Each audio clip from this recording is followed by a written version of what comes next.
Hello everyone, this is Crafty DJ. Excuse me. This is Crafty DJ again. I am gonna make another autism video. So, see, this one kinda goes along with the most recent one I made for about tips for applying to a job as a person with autism. I'm also gonna put what I'm talking about in this one below in the description box. Sorry about the bad lighting. Don't have very good lighting in here right now. Let's see. This one looks like it's the same. I got it from the same place, that information.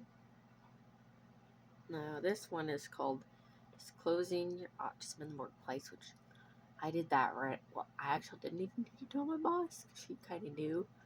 And when she found out I wasn't even diagnosed, she was like, "You're kidding me." She knew right off the bat her brother has. She knows someone, or her brother has autism. I can't remember which. So that she kind of knew off the bat.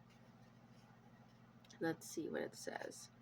According to the Department of Labor, people with Autism Spectrum Disorder, or ASD, which is an abbreviation, and other disabilities experience significant challenges for getting employment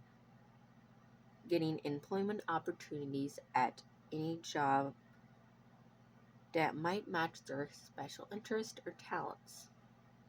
They experience unemployment and underemployment, which the abbreviation for that is DOL. According to the research literature, which makes the decision to disclose their diagnosis in the workplace a complicated one.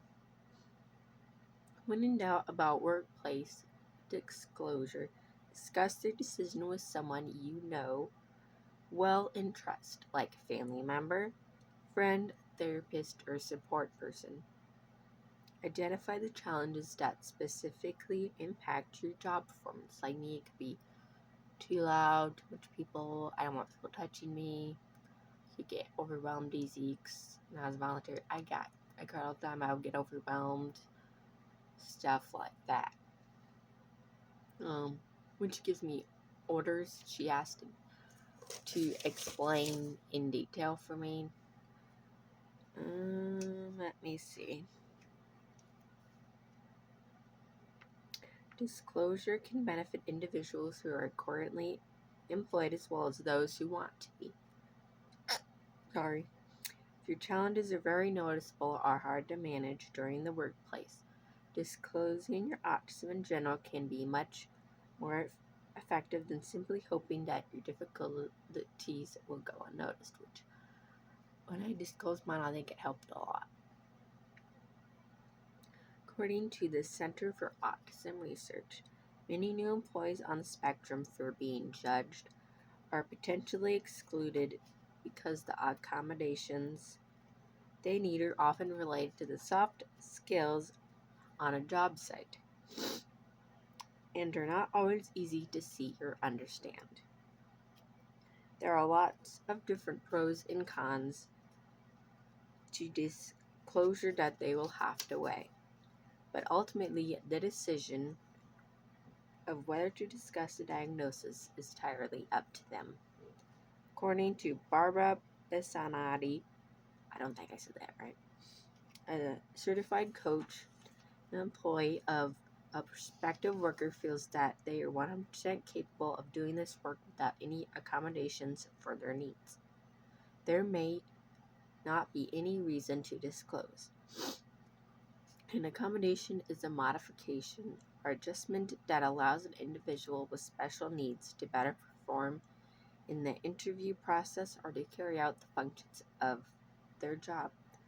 The Job Accommodation Network recommends that a good time to disclose your autism might be when you need to ask for reasonable accommodation.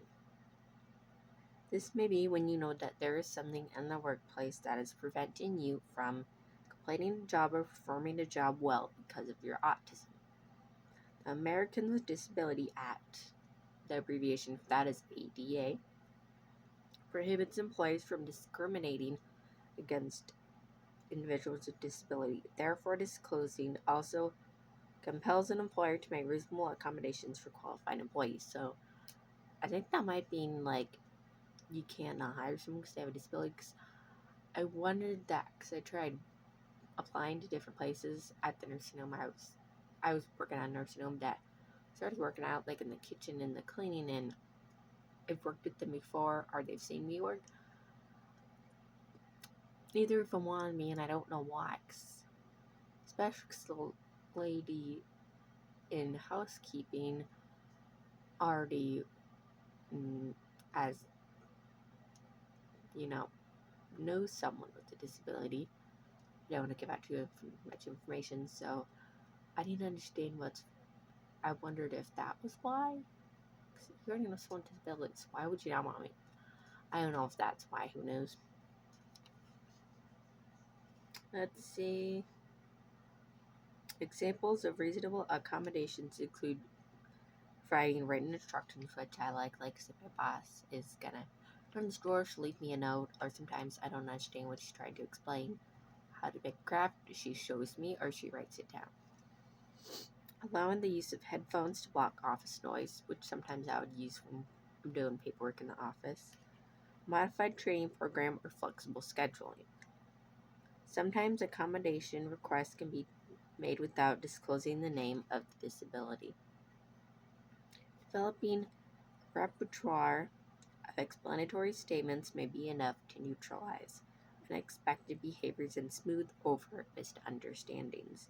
Be sure that you disclose to the Human Resources Department in addition to disclosing your supervisor so that your disability is on your record. I can't remember if mine was on my record though.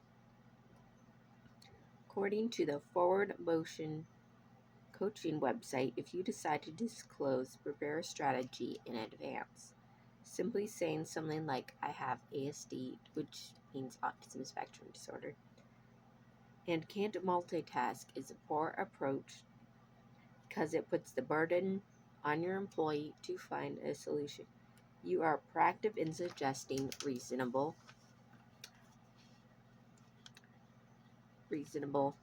accommodations. If your workplace has a human resources HR department, that is a good place to start.